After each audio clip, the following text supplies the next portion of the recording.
तो दोस्तों आज हम बीए सब्जेक्ट में चैप्टर 2 धंधाकीय सेवाओं कारोबारी खिदमत के बारे में मालूमात लेंगे, जिसके अंदर कारोबार के अंदर तरह तरह के काम होते हैं। बैंकिंग का हो गया, बीमो हो गया, वखार हो गया। बैंकिंग के अंदर अगर हम जानते हैं कि क्या होता है, बैंकिंग के अंदर क्या होता है कि बैंक से लेन देन होता है हमारा। इसी तरह से बीमा के अंदर हम बीमा करवाते हैं, बीमा पॉलिसी करवानी होती है, एक टाइम लिमिट होती है और कितनी वस्तु पर, कितनी चीज पर या कितने पैसे की हम बीमा कराते हैं वो। और इसी तरह से वखार के बारे में हम जानेंगे। वखार के अंदर किसी एक जगह पर या किसी एक गोडाउन में कितना माल रखा जा रहा है वो चीज। तो इसी तरह से आज हम जो है बीमा के बारे में समझेंगे। बीमा जिसे हम इंग्लिश में कहेंगे इंश्योरेंस। इंश्योरेंस बीमा यानी क्या, तो हम समझेंगे इसकी तारीफ। बीमा दो फिरकों के मामले एक तहरीरी मुआवजा है।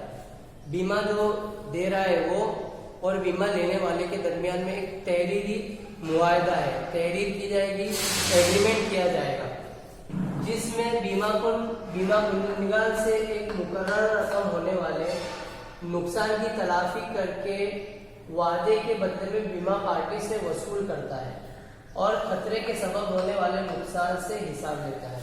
क्या होगा कि भाई इसके अंदर क्या किया जा रहा है, वादे के मुताबिक वादा किया जा रहा है बीमा लेने के टाइम के जो भी नुकसान की तलाफी करके के बदले बीमा पार्टी जो है उससे वसूल करता है, मिसाल के तौर पर कि 5 लाख का माल है और उसे 3 लाख का बीमा चाहिए, तो वो पार्टी या वो कंपनी उसे बीमा देती है। तो हमें ये बात समझना है कि बीमा जो है वो दो फिरकों के दरमियान होगा, लेने वाले और देने वाले के दरमियान में ये मुआहदा होगा जिसको लिखित के अंदर किया जाएगा।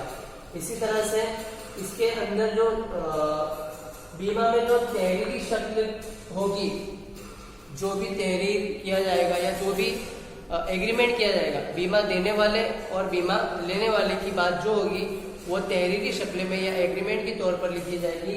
उसे क्या कहा जाएगा, बीमा पॉलिसी। क्या कहा जाएगा, बीमा पॉलिसी। इसी तरह से इसकी बीमा के उसूल जानेंगे हम कि बीमा के कितने उसूल हैं। बीमा के 4 उसूल हैं।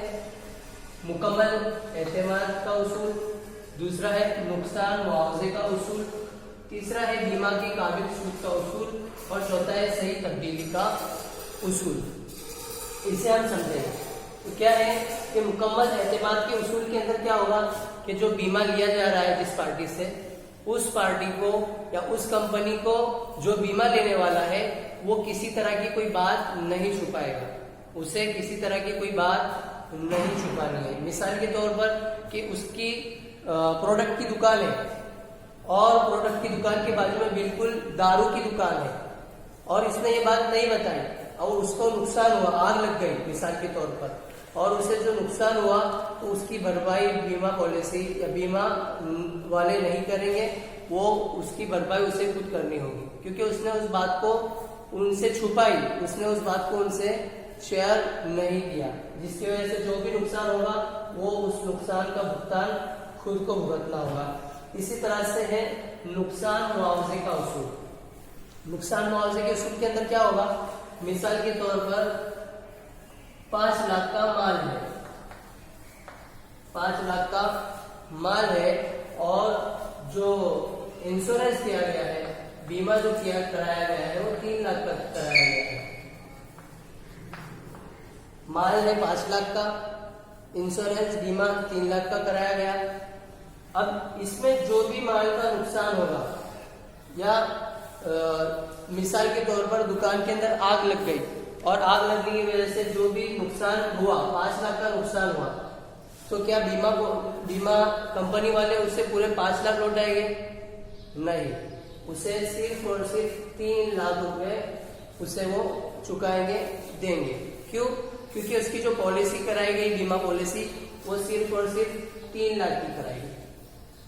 समझ रहे हो आप? हाँ। इसी तरह से अगर नुकसान, इसकी मिसाल हम दूसरी समझेंगे। अगर हमें नुकसान हुआ है 2 लाख का, कितने लाख का नुकसान हुआ है? 2 लाख का नुकसान हुआ है। और अब इस 2 लाख के नुकसान में हमें जो बीमा कंपनी है वो कितने पैसे लौटाएगी? पूरे 2 लाख लौटाएगी? नहीं, वो हमें 1,20,000 रुपये चुकाएगी। क्यों? क्योंकि हमारा माल अगर 5 लाख का होता है तो हमें कितने लाख लौटा रही है? 3 लाख। तो उसके हिसाब से अगर हमारा नुकसान 2 लाख का हुआ है तो कंपनी हमें कितने चुकाएगी? 1,20,000 रुपये। और एक चीज समझते हैं, अगर हमारा माल है 5 लाख का और बीमा कराया है हमने 5 लाख का है, माल भी 5 लाख का है और बीमा हमने कराया है 5 लाख का। अगर हमारा नुकसान 5 लाख का होता है तो जो बीमा कंपनी है वो हमें पूरे के पूरे कितने पैसे लौटाएगी? कितना बीमा मिलेगा? 5 लाख का नुकसान जो है हमारा जो हुआ है वो 5 लाख का जो बीमा होगा वो हमें मिलेगा। ये मुकम्मल एतमाद उसूल के अंदर हमने समझे कि बीमा कंपनी से हमें कोई बात छुपानी नहीं होगी। अगर हम छुपाते हैं तो उसके जिम्मेदार हम रहेंगे। दूसरा है नुकसान ही मुआवजे का उसूल। इसके अंदर ये भी हमने समझ लिए कि 5 लाख का अगर हमारा माल है और हमने बीमा कराया है 3 लाख का तो हमें 3 लाख का ही फायदा होगा, 5 लाख नहीं मिलेगा। इसी तरह से है बीमा के काबिल सूद का उसूल। इसके अंदर क्या होगा? माशी फायदा देखा जाएगा। मिसाल के तौर पर एक किराएदार है और एक मालिकदार है जिसका घर है। अब जो मालिक है वो भाड़ा ले रहा है, किराया ले रहा है, तो जो किराया ले रहा है वो किराया मिल रहा है, वो फायदा उसकी जो आवक चालू है वो आएगा इसके अंदर माशी फायदा देखा जाएगा। इसी तरह से है सही तब्दीली का उसूल। इसके अंदर क्या देखा जाएगा कि जो भी कंपनी है वो कंपनी का इसके अंदर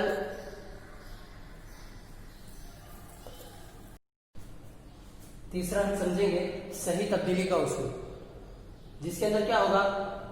मिसाल के तौर पर गोडाउन है, गोडाउन में अगर आग लगी है और आग लगने की वजह से फर्नीचर का नुकसान हुआ है तो वो फर्नीचर का नुकसान जो हुआ है उसका नुकसान तो कंपनी तुमको देगी, वो पैसे लौटाएगी। लेकिन फर्नीचर के अंदर जो फर्नीचर का गोडाउन है उसके अंदर स्टील का भी इस्तेमाल हुआ होगा, लोखंड का इस्तेमाल हुआ होगा, तो वो चीज जो है लोखंड और स्टील जो है वो कंपनी के जब्त में आ जाएगी। बाकी तुम्हारा जो लकड़ी का फर्नीचर का जो लकड़ी का नुकसान हुआ है वो नुकसान जो है वो कंपनी चुकाएगी तुम्हारा। तो ये हमने समझे 4 उसूल थे इसके, इसको याद रखना है और इसकी तैयारी करना है।